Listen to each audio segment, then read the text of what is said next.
Halo semua, gimana kabar kalian hari ini? Semoga kalian selalu diberikan kesehatan yang tidak terbatas dan senantiasa selalu dianugerahkan rejeki yang sangat berlimpah.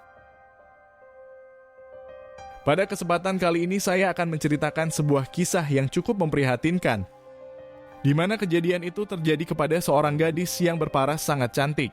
Dan dia adalah seorang modeling yang cukup ternama serta memiliki banyak pengikut di media sosial. Sayangnya si gadis tersebut harus bernasib buruk karena menjadi korban atas ketidakmanusiawian dari seorang manusia. Dia ditemukan sudah dalam keadaan yang tidak bernapas. Kelopak matanya juga sudah terpisah dan beberapa bagian tubuhnya telah berada pada proses pembusukan. Menurut keterangan yang saya dapatkan, diketahui bahwa si gadis ternyata terlibat sebuah masalah mengenai hutang piutang dengan seorang pria. Dia dieksekusi karena tidak mau membayar dan selalu punya alasan ketika sedang ditagih. Si pelaku itu mengaku bahwa tindakan yang dia lakukan ketika dalam keadaan yang setengah tersadar, dia sudah memberikan semua yang dimilikinya, namun si gadis malah mengkhianatinya dengan begitu saja. Tidak ada kata maaf untuk seorang laki-laki jika itu menyangkut sebuah harga diri. Kemungkinan besar apa yang dirasakan oleh si pria seperti demikian.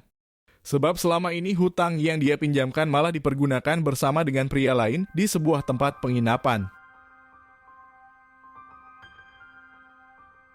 Lalu bagaimana kisah selengkapnya dari peristiwa tersebut? Pada kesempatan ini saya tentu akan membahasnya secara keseluruhan dan mengungkapkan beberapa fakta atas kejadian yang sebenarnya terjadi. Semoga kita semua bisa terhindar dari setiap keburukan yang ada di dunia ini, agar senantiasa kisah serupa tidak akan terulang kembali kepada kita maupun keluarga terdekat kita. Si gadis pada kisah ini berasal dari daerah yang cukup terpelosok di bagian utara di negara Vietnam. Dia berusia sekitar 21 tahun dan bernama lengkap Nguyen Hao Yeni. Menurut informasi yang saya dapatkan, diketahui bahwa Nguyen ternyata berasal dari keluarga yang cukup sederhana. Bapaknya hanya seorang petani di ladang milik tetangga, sementara sang ibu hanya pekerja rumah biasa. Dalam kesaksian yang disampaikan oleh kerabat dekat, Nguyen dikenal sejak kecil memiliki kepercayaan diri yang tinggi di depan kamera. Dia orangnya sangat aktif dan tidak pernah malu ketika berinteraksi dengan yang lebih tua darinya. Kehidupan dari Nguyen yang memiliki keterbatasan ekonomi ternyata sempat membuatnya harus menunda pendidikan selama 1 tahun. Gadis itu dipaksa untuk tinggal di rumah dan hanya belajar bersama dengan ibunya saja. Hingga setelah si bapak sudah stabil dalam segi kemampuan finansial, Nguyen kemudian melanjutkan pendidikan sampai ke sekolah menengah kejuruan. Dia juga berpredikat sebagai murid yang berprestasi dengan nilai akademis di atas teman-teman yang lain. Pada posisi ini Nguyen seharusnya meneruskan pendidikannya ke sebuah universitas, namun kondisi keluarganya tidak memungkinkan dan dia tidak bisa mewujudkan hal tersebut. Pada saat itu Nguyen kemudian hanya bisa berdiam diri di dalam rumah. Kesehariannya juga hanya membantu pekerjaan dari ibunya dalam mengurus kedua adiknya yang masih sangat kecil. Akan tetapi Nguyen tentu tidak mau mengubur mimpinya begitu saja. Dia tetap berpikiran bahwa pendidikan itu adalah sesuatu yang wajib dia lakukan. Dan Nguyen kemudian mencoba untuk mencari pekerjaan demi mempunyai penghasilan. Pada momen ini, sang bapak kemudian memperkenalkannya dengan seorang teman dekatnya. Di sana pria itu ternyata memiliki sebuah bisnis dan beberapa jenis usaha yang terbilang sangat maju. Dan si bapak tentu menginginkan putrinya agar bisa bekerja dengan pria itu. Sekedar informasi, pria itu masih tergolong sangat muda sebab usianya masih sekitar 35 tahun. Dia sebenarnya sudah memiliki 1 orang anak, namun statusnya dikabarkan sudah berpisah 1 tahun terakhir. Perkenalan antara Nguyen dengan si pria awalnya hanya sekedar persoalan pekerjaan, namun lama-kelamaan si pria malah tertarik dengan paras cantik yang dimilikinya. Si pria itu kemudian mengajaknya untuk mengenal lebih dekat. Dia selanjutnya sering mengirim pesan dan mengajaknya tersambung lewat panggilan suara. Dari sini Nguyen kemudian merasakan kenyamanan yang diberikan oleh si pria tersebut. Dia benar-benar bisa mengertinya dan selalu mendengarkan setiap keluh kesah dari kehidupannya. Hingga akhirnya si pria yang bernama Kan Yen itu kemudian merasa kasihan tentang jalur pendidikan yang harus ditempuh Nguyen, dan dengan hati yang tulus dia selanjutnya berjanji untuk membiayai sekolahnya. Singkat cerita, Nguyen akhirnya bisa menempuh pendidikan sampai ke sebuah universitas di pusat kota Vietnam. Di sana dia mendapatkan uang dari si pria dengan metode pinjaman dan akan dibayarkan setelah dirinya bekerja nanti. Nguyen tentu tidak akan mensia-siakan hal itu dan dia akan belajar dengan semangat serta tidak akan mengecewakan dalam nilai akademis demi bisa membayar hutangnya. Di tempat kuliahnya itu, Nguyen juga mengikuti banyak sekali ekstrakurikuler yang mengasah kemampuannya. Di sana dia benar-benar mendapat banyak pengetahuan serta pengalaman yang banyak. Dan hal itu memicu kepercayaan dirinya semakin bertambah.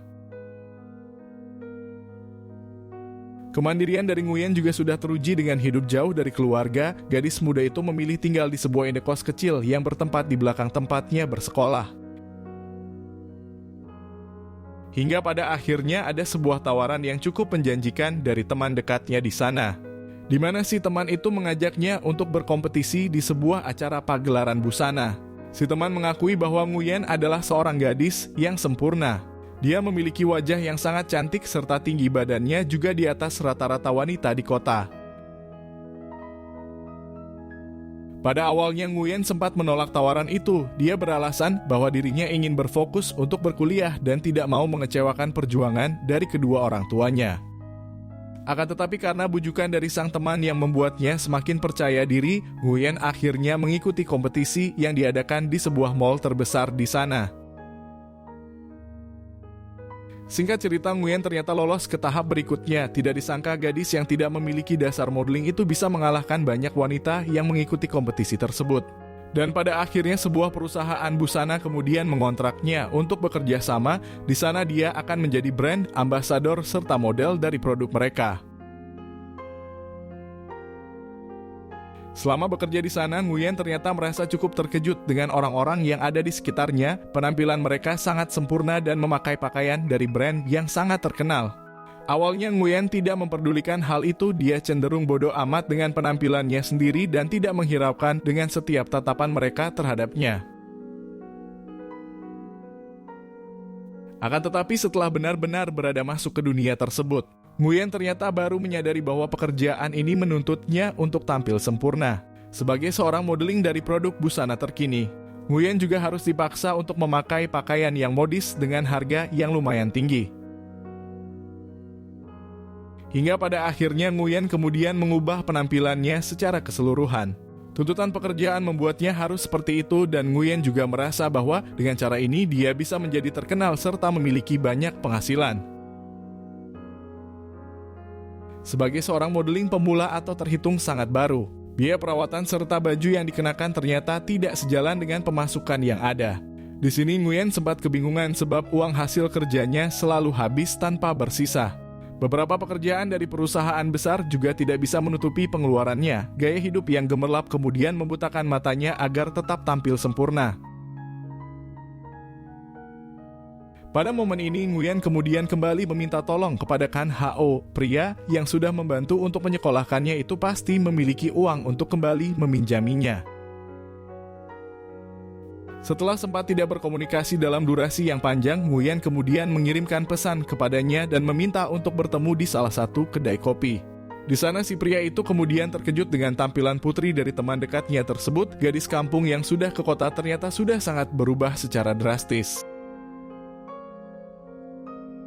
Pada kesaksian yang disampaikan oleh Kan Yen, ketika itu pandangan pertamanya tentu merasa memiliki ketertarikan yang tinggi sebagai pria yang sedang berstatus sendiri. Dia juga mengharapkan untuk bisa memilikinya. Percakapan antara Kan Yen dan Nguyen di kafe itu berlangsung cukup lama. Mereka mengenang masa lalu ketika sama-sama sering curhat masalah pribadi. Dan Nguyen juga menceritakan dunia barunya sebagai seorang modeling. Hingga pada beberapa hari berikutnya, hubungan antara Nguyen dan Kan Yen kemudian berlanjut dengan sangat dekat. Mereka sering berdiskusi dalam panggilan telepon dan Nguyen selalu mengabarkan setiap aktivitas yang sedang dijalaninya. Dan tibalah pada maksud tujuan Nguyen ketika kembali menghubungi pria tersebut. Di sini dia tanpa berpikir panjang kemudian langsung meminta pria tersebut untuk meminjaminya uang. Dia benar-benar sangat membutuhkan itu sebab sedang meniti karir sebagai seorang modeling. Nguyen berkata bahwa di pekerjaan ini penampilan adalah hal yang utama. Perawatan tubuh serta wajah setiap bulan harus rutin dia lakukan. Dan Nguyen berkeyakinan bahwa nantinya dia akan menjadi superstar yang hebat serta menjadi orang yang terkenal. Dengan pertimbangan agar Nguyen bisa luluh dan menjadi pacarnya, Han Yen kemudian kembali memberikannya sejumlah uang dengan nominal yang besar. Han Yen kali ini benar-benar sangat mengharapkan agar bisa mendapatkan perasaan gadis itu secara utuh. Setelah mendapatkan uang dari Kan Hao, Nguyen kemudian pergi ke salon kecantikan dan dia juga memberi pakaian dengan harga yang mahal. Singkat cerita, atas bantuan yang diberikan oleh Han Yen, Nguyen akhirnya bisa menembus ke beberapa perusahaan besar yang mengontraknya untuk bekerja sama. Di sana dia mendapatkan sebuah hasil yang memuaskan dan penghasilannya melejit tinggi di tabungan. Sementara itu berbanding terbalik dengan kehidupan Han Yen. Di sana dia mengalami cobaan mengenai usahanya yang sedang goyah. Beberapa dagangannya juga terancam tidak bisa dilanjutkan dan dia harus memutar otaknya untuk mendapat suntikan dana. Hubungan Kan Hao dan Nguyen juga ternyata tidak sejalan dengan semestinya. Gadis itu malah pergi begitu saja setelah mendapat pinjaman darinya. Han Yen sempat merasakan kejanggalan bahwa dia hanya sedang memanfaatkan uangnya saja. Hingga pada kondisi yang sedang serba sulit tersebut, Han Hao kemudian menghubungi Nguyen untuk menagih hutangnya. Di banyak surat kabar ataupun majalah-majalah ternama memberitakan bahwa Nguyen sudah menjadi modeling tersukses. Dari sana Kan Hao tentu ingin meminta balas budi atas apa yang sudah diberikannya di saat dia kesusahan. Akan tetapi menghubungi Nguyen ternyata tidak semudah itu. Beberapa kali nomor ponselnya tidak pernah membalas ketika dia mengirimkan pesan. Pada panggilan suara juga tidak dijawab dan Kan Yen benar-benar merasa sangat kecewa dengan hal itu. Saat ini yang dibutuhkan oleh Kan Yen hanyalah suntikan dana segar. Uang yang dipinjami oleh Nguyen sebenarnya tidak terlalu membantu banyak. Namun daripada dia harus berhutang, lebih baik dia menagih orang yang sudah dia pinjamkan hutang. Atas segala respon yang buruk dari Nguyen, Kan Hao kemudian memutuskan untuk mendatangi apartemennya di pusat kota. Di sana dia kemudian bertemu dengan manajer pribadinya dan langsung bertanya keberadaannya. Singkat cerita, Han Yen akhirnya bisa menemui gadis itu. Perawakannya semakin berubah, wajahnya juga semakin terlihat sangat menawan. Tanpa berlama-lama, Kan Hao kemudian langsung menagih atas apa yang sudah dia berikan kepada si gadis. Dia sangat berharap uang itu sebab kondisinya memang sedang sangat kesulitan. Pada momen ini, Kan Yen ternyata harus kembali menelan kekecewaan sebab Nguyen beralasan bahwa kondisinya sedang tidak bagus, pekerjaannya juga sedang menurun dan dia tidak bisa membayar hutang kepadanya. Mendengar penjelasan tersebut, Han Yen tentu tidak langsung percaya. Dia kemudian sedikit memberi nada yang keras serta tegas. Dan hal itu kemudian membuat para penghuni apartemen yang lain saling berdatangan ke sana. Dan Han Yen kemudian tidak bisa berbuat banyak lagi sebab di tempat keramaian ini dia tidak mungkin menagih hutang kepada Nguyen dengan cara seperti itu. Han Yen kemudian memutuskan pulang tanpa menerima kejelasan soal pembayaran. Dan setelah dia melangkahkan kaki, ternyata Nguyen dijemput oleh seorang pria yang berwajah sangat tampan. Pria itu juga berkata romantis dan tampaknya mereka memiliki hubungan yang spesial. Di sini Han Yen kemudian baru menyadari bahwa selama ini dia hanya dimanfaatkan oleh Nguyen dan rasa kecewa itu kemudian melekat di hatinya hingga dibawanya sampai rumah. Beberapa panggilan telepon kemudian berdering di ponsel miliknya. Semua itu ternyata adalah orang yang sedang menagihnya hutang. Dan dengan nada yang penuh rasa kesedihan, Han Yen kemudian menjawab panggilan itu dengan rasa keputusasaan tidak bisa membayarnya. Dan karena hal itu, Han Yen kemudian kembali menagih Nguyen dalam panggilan telepon. Di sana si gadis ternyata menjawab dan akan menemuinya di apartemen miliknya. Menurut keterangan yang saya dapatkan, beberapa jam setelah janji ketemuan itu Nguyen akhirnya datang. Dia mengenakan kaos putih dan celana pendek dengan tas pinggang berwarna hitam. Pada momen tersebut Han Yan tentu langsung menyambutnya dengan baik. Dia sangat bersyukur bahwa Nguyen akhirnya sudah mau untuk melunasi semua hutangnya. Dalam kesaksian yang disampaikan oleh Han Yan di hadapan para petugas, ketika itu mereka kemudian sempat makan dan minum santai. Keduanya juga saling mengobrol dan suasananya sangat hangat. Hingga setelah waktu yang dia pikir tepat, Han kemudian langsung menagih hutang itu kembali. Dia berkata bahwa dirinya sangat tersanjung ketika Nguyen mau datang ke apartemennya untuk membayar apa yang sudah dia berikan. Akan tetapi sayangnya Nguyen kembali beralasan bahwa dia benar-benar sedang tidak memiliki uang. Kedatangannya ke apartemen ini hanya ingin menegaskan bahwa status hitung piutang di antara mereka jangan sampai masuk ke berita di TV nasional. Nguyen tidak mau bahwa karirnya sedang naik sampai hancur dengan begitu saja. Nguyen berharap bahwa Han Yan kembali memberikan satu kebaikannya lagi kepadanya. Di sini pria 35 tahun itu benar-benar tidak habis pikir dengan pikiran Nguyen. Karir yang sedang cemerlang tetapi tidak memiliki uang sepeser pun untuk membayar hutang. Dan karena dia sudah kepancing emosi, keduanya kemudian terlibat perdebatan yang cukup hebat. Han tidak mau ada alasan apapun, dia hanya ingin Nguyen membayar dan urusan mereka akan selesai di sini. Sayangnya Nguyen malah memberontak dan kembali memaki Han Hao. Pertikaian mereka nyatanya berubah pada sebuah peristiwa yang tidak pernah terbayangkan sebelumnya. Kondisi Han Yan yang sedang mengalami banyak sekali goncangan jiwa membuatnya tidak bisa mengendalikan diri, dan di sana dia kemudian melakukan sebuah eksekusi dengan cara yang cukup tidak manusiawi. Han Hao benar-benar sudah dikuasai oleh para iblis yang merasukinya. Pada hitungan menit, Nguyen akhirnya harus menghembuskan napas terakhirnya di sana. Dalam pengakuan yang disampaikan pria itu, dia benar-benar sangat terkejut atas apa yang sudah dirinya lakukan. Dia sangat berlebihan dan ini sudah terlalu kelewatan. Dalam kepanikan tersebut, Nguyen kemudian melihat beberapa potong daging ayam di dalam kulkas dan sewaktu pagi dia yang memotongnya dengan sebilah tajam di dapur. Hingga akhirnya Han kemudian berencana untuk melakukan hal yang sama kepada Nguyen. Di tempat apartemen itu dia akhirnya menjadi seorang penjagal.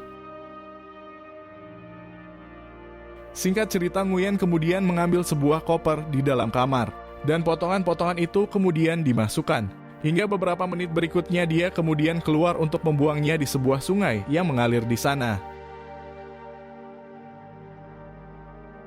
Dan sekitar beberapa hari berikutnya, satu orang nelayan kemudian berhasil menemukan Nguyen dalam keadaan yang sudah tidak sempurna. Dia ditemukan dalam 10 tempat yang berbeda di sebuah aliran sungai. Pihak kepolisian kemudian langsung menyelidikinya dan Han Yan akhirnya ditangkap di rumah apartemen yang sempat dijadikan tempat penjanggalan. Menurut keterangan yang saya dapatkan, Han Yan kemudian divonis bersalah di persidangan yang berlangsung. Pria itu kemudian dinyatakan akan mendapat hukuman seumur hidup di dalam penjara. Sebuah ironi dalam kisah hidup seorang manusia. Saya berharap kita semua bisa mendapat banyak pelajaran yang terkandung di dalamnya, agar senantiasa selalu berbuat baik dan membayar hutang atas kebaikan yang sudah diberikan di saat kita kesusahan.